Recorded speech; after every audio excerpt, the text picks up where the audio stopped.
بس که سپین سترګې ژبه دې درس ویلی وي. موبایل دی او دوی دی خپل وخت یې تباه او برباد کړي.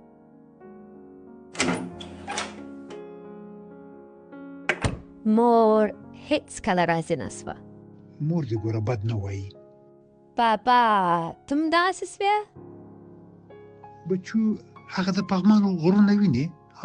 غرونه چې په واورو پوښلي دي ښکلي ښکارېږي، خو په اوړي او مني بیا دغسې سپین نه یي. ګوره نو هر څه خپل وخت لري، کله واوره، کله باران، کله لمر، کله سیوری.